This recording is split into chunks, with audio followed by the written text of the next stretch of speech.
Welcome, everyone, to another episode of MASH Masters. Today's episode is with the title MASH to treat or not to treat. That is the question in the words of Shakespeare.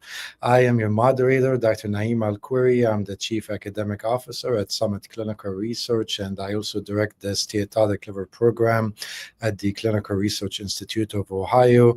And I am delighted to be joined today with Professor Meena Bansal, who's Professor of Medicine, Chief of the Division of Liver Diseases, and also the Director of the MASH Center of Excellence at the Icahn School of Medicine at Mount Sinai in New York City.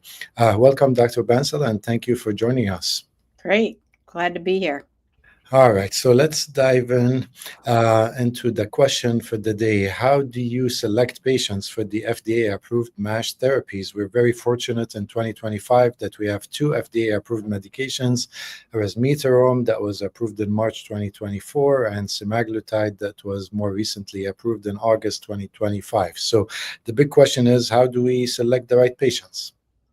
No, I think as you point out, Naim, what an exciting time for the field. And we had this problem, or kind of the concept of identifying patients who are eligible for therapies based on NITs.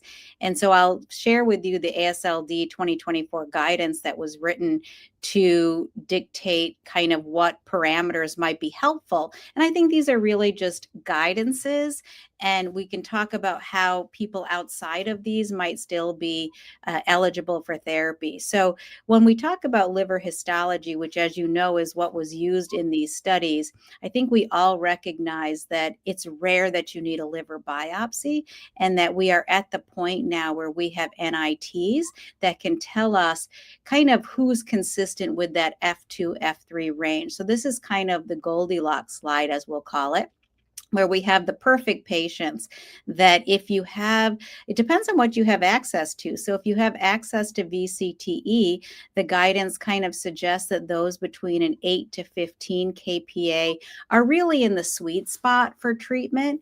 And those, if you have access to an MRE, then those that have a liver stiffness between 3.1 to 4.4 are kind of in that, again, sweet spot. Now, we currently do not recommend these therapies for those who have cirrhosis. We know that these are ongoing studies for resmetirom. We have the Maestro-NASH outcome study that's ongoing that includes patients with cirrhosis.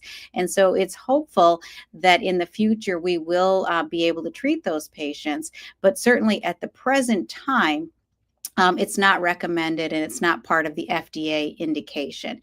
And some of the NITs that one could use to really identify those who have probable cirrhosis would be a VCT of greater than 20, an MRE greater than 5 kPa. And certainly then you talk about the bleeding at the edges and where it may be patients may be eligible based on NITs. And so when you think about who is probably might have cirrhosis but might not, I think of that 15 to 20 kPa range. And so if people are there and there's no evidence of portal hypertension, the platelet count is greater than 150, then those are people that if you know them well and you think that they're more likely F3, then they could be eligible for therapy.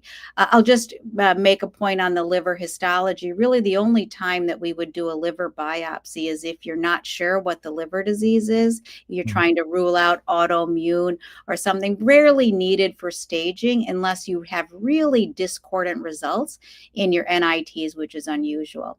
And while this focuses on kind of liver stiffness measurements, I think we need to recognize that not everybody has access to liver stiffness measurements. And so are there any blood-based biomarkers that we might be able to leverage? And I think that's where ELF has kind of taken hold and is part of some of the guidances as a second alternative test or sequential testing after FIB4 to identify those who have MASH with F2, F3 fibrosis. So in an expert consensus for resmetirom, kind of that 9.2 to 10.4 ELF is reasonable. It's a reasonable approach. Well, thank you for this excellent summary. I guess to summarize for the audience, you have your green zone or the treat with no hesitation zone with VCT. I would say that would be between 8 to 15 kilopascal. You have the treat with caution zone, the yellow zone, which is maybe a liver stiffness between 15 to 20, and then the do not treat zone or the red zone, which is a liver stiffness above 20 kPa. And exactly as you said, you can do the same with MR elastography, other elastography machines, or some blood-based biomarkers. Now, these guidelines were developed for resmetirom specifically. I remember working with you on the expert panel paper in 2024, but more recently, semaglutide was approved for the MASH indication. Can you tell our attendees a little bit about the indication for MASH and the prescribing information for semaglutide? Absolutely. So it's important to recognize that semaglutide is already FDA approved for a number of other indications. So obviously, it's approved to treat patients with overweight or obesity. It's approved to treat patients who may have existing cardiovascular disease in the context of overweight and obesity. And I should point out that the semaglutide, while we know it comes in two formulations, Ozempic and Wegovy, it's the Wegovy formulation that received FDA approval. And I think that's important because if you're going to write the prescription, you might get denied if you write it as Ozempic as opposed to as Wegovy. So it's the Wegovy formulation. And, as with all GLP-1s, you kind of have to step up the dose due to the side effects. But ultimately, the therapeutic dose is going to be at that 1.7 to 2.4 milligrams per week. It's obviously contraindicated in patients who have MEN2 or family history of medullary thyroid carcinoma. But otherwise, same as what is already kind of the contraindications for GLP-1 in general. And so, we await the guidances that will come out at the liver meeting for identifying patients with F2F3 fibrosis. So it's going to be very similar, right? We're using NITs to identify patients with F2F3 fibrosis, irrespective of what therapy you're going to choose to prescribe. The tools you use to identify those patients, such as the liver stiffness or a blood-based biomarker, shouldn't be all that different. So I think you can use the same approach. But then for the GLP-1s, I think if you pull up the next slide, kind of like the ADA has put into it, as I pointed out, these drugs, the GLP-1s and the duals, the GIP, GLP-1 or tirzepatide, are approved for obesity and diabetes. So now if we put semaglutide in this context, we have to be clear that what are we treating? And so when you are treating patients as a MASH therapy for F2, F3 fibrosis, then you have the choice of either resmetirom or GLP-1. Both are not yet approved for cirrhosis and are not approved, obviously, for decompensated cirrhosis. So I think that, what's nice about the GLP-1s is that there's other reasons that patients may be on them.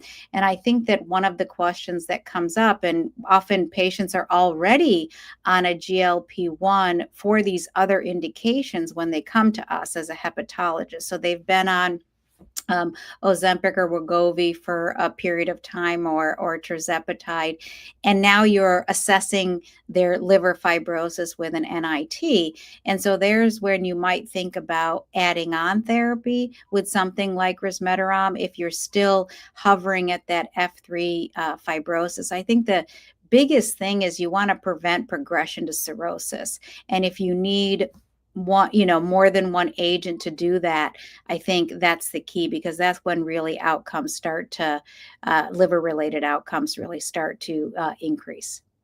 Yeah, no, thank you very much. I think it's very important for the audience to realize that you may be utilizing GLP-1s early in the disease for MASLD, F0, F1, because cardiovascular disease is the leading cause for mortality in our patients with MASH. On the other hand, resmetirom fully enrolled phase 3 trial treating patients with MASH cirrhosis, and we anticipate these results in 2027. So that may lead to also also expanding the label to treating patients with compensated cirrhosis. So moving on, now we selected the patient for treatment based on non-invasive tests for the most part. How should we monitor these patients both for safety and efficacy? So I think that whatever NIT you used to bring the patient in, you want to look for changes in that. So if you used a VCTE liver stiffness measurement, for example, to determine that this patient had F2, F3 fibrosis, then you want to look at a change in that at a certain period of time. So that's where resmetirom and semaglutide are slightly different in terms of their registrational trials. So resmetirom was a 52-week endpoint, whereas semaglutide was 72 weeks. So efficacy is going to be a little bit different in terms of correlating with the clinical trials. But nevertheless, I think that a liver stiffness kind of decrease of greater than 30% is pretty solid evidence that the patient is getting better. Now, if you get a suboptimal response, say you get a liver stiffness improvement of 15% or 20%, doesn't mean it's not working. It's just that it's because of the coefficient of variability for the test itself. You are happy that it's moving in the right direction, but you can't be 100% certain that that's not by chance alone. And so I think once you hit that 30%, it's kind of the slam dunk. And the MRE correlate of that would be greater than 20% reduction from baseline.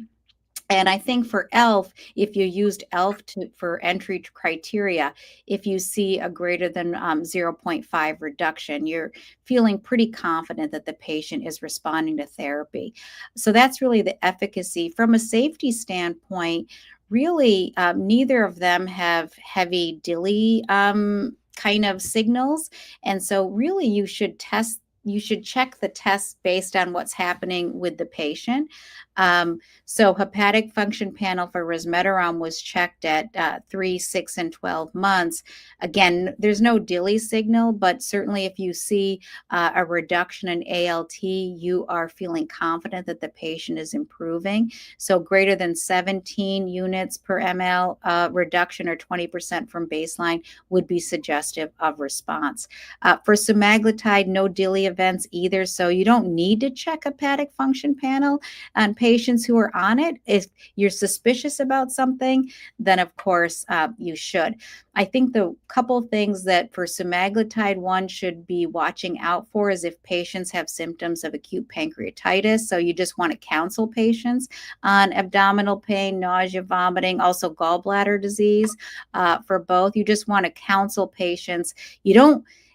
If patients have baseline gallstones, it doesn't mean they can't get the therapy. It just means that you need to counsel patients to look out for symptoms that would be concerning for now gallbladder disease or acute pancreatitis.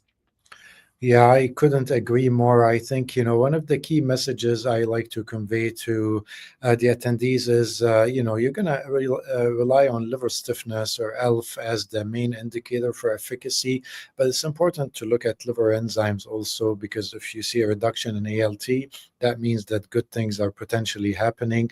I also like to assess for reduction in liver fat content, whether it's with the CAP score or MRI PDFF. So I'm always looking at steatosis, disease activity with ALT, AST, and then, of course, fibrosis stage, because, of course, we want to see a reversal of fibrosis. But at this point, I might be satisfied with just maintaining someone at an F3 level until we have the data from the Essence trial and the Maestro-NASH trial at the 240-week mark and the 54-month mark. And then we can see if we can delay progression of the disease.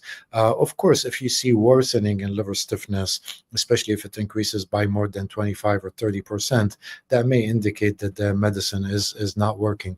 Well, I want to thank you very much. That was an excellent overview of how to select patients for treatment, how to monitor them, how to think about the entire spectrum. So I hope that the attendees will find this very useful. If you want to learn more about clinical advances in MASH, please visit the Medscape webpage or scan this QR code. And we hope to see many of you at the AASLD liver meeting in Washington, D.C. Thank you for joining.